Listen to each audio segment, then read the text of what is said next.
Every year, we start Ramadan with big intentions, and every year, halfway through, we start feeling guilty for not keeping up. You miss a few days, and then a few more, and suddenly you feel like you failed. But what if I told you that you don't need grand gestures to have a meaningful and productive Ramadan? Ramadan isn't about doing more, it's about doing better. And I get it. The schedule shift is hard.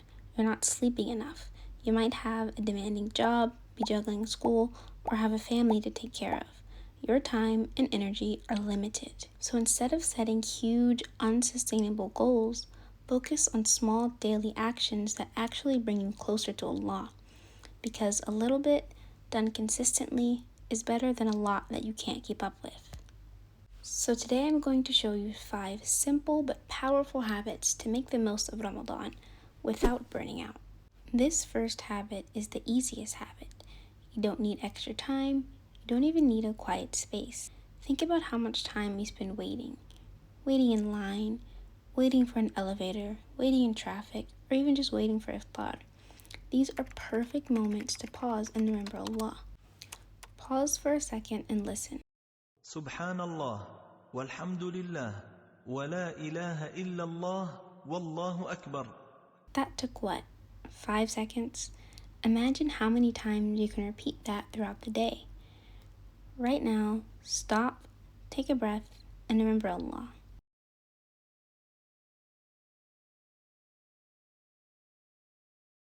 See how quick that was?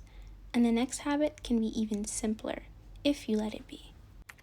A lot of people start Ramadan with the goal of finishing the entire Quran, and that's great. But by the second week, they fall behind. By the third week, they stop altogether. Now, reading the entire Quran in Ramadan is an amazing achievement. But if you can't do that, don't beat yourself up about it. What I don't want for you is to set a big goal, miss it, and then stop altogether because you feel like you failed. It's not about how much you read. It's just about consistency. 1 page, 1 ayah. It still counts. Think about it. 1 page a day means 30 pages by the end of the month. That's an entire juz from something that barely takes 5 minutes a day. And it's something you can actually be consistent with. Ask yourself, what's the smallest amount I can commit to daily? Maybe it's before iftar, after fajr, or during a quiet moment in your day. Later, you can always scale up or down depending on how it's going. Because in the end, reading the Quran isn't just for Ramadan. It's a habit we want to build for life. And starting small keeps that habit strong, even after the month ends. Now, reading the Quran is fantastic on its own, but there's something even more powerful that we can do. And you might even already know what it is. It's the key to changing how the Quran actually impacts your life. 1 ayah that you reflect on is better than 10 pages that you rush through. Take just 1 ayah a day and reflect on it. Look up its tafsir. Think about how you can apply it to your life. The Quran isn't just words, it's our guide, and you need to reflect on it often. And again, you don't need hours for this. 5 minutes, 1 ayah, 1 reflection, it's enough. You can pick a surah that you already know really well. Imagine if by the end of Ramadan, instead of just reciting that surah in salah, you actually felt connected to what you were reading. And speaking of feeling more connected, this next habit can bring you even closer to Allah, insha'Allah. Learning Allah's names and attributes helps us glorify, praise, and call on Him by His names and attributes. As Allah says in the Quran, وَلِلَّهِ الْأَسْمَاءُ الْحُسْنَى فَادْعُوهُ بِهَا وَذَرُوا الَّذِينَ يُلْحِدُونَ فِي أَسْمَائِهِ سَيُجْزَوْنَ مَا كَانُوا يَعْمَلُونَ. there are 99 names of Allah. Try to learn just 3 a day. If you already know most of them, focus on the ones you don't.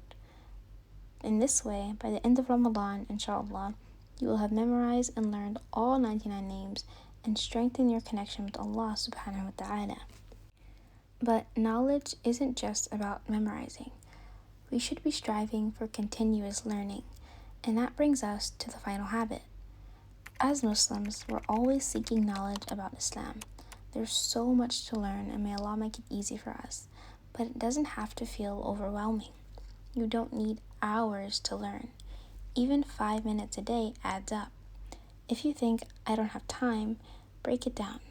Pick a book that you've been meaning to read or a lecture that you've been wanting to listen to. Set a goal, 1 page a day, or 5 minutes of the lecture. If you do more, great. If not, at least you've done something. I used to think if I'm not doing it perfectly, I shouldn't do it at all. But then I realized reading 1 page a day means finishing a 300-page book in less than a year. And the same goes for lectures. 5 minutes a day adds up to 2.5 hours of learning every month. You don't have to know everything. You just have to start learning. Ramadan is about progress, not perfection. Small actions done consistently are much more powerful than big actions you can't keep up with. And remember, we're not just building habits for Ramadan, we're building habits for life. That's why it's important to start small so that we can continue to be consistent even after Ramadan ends.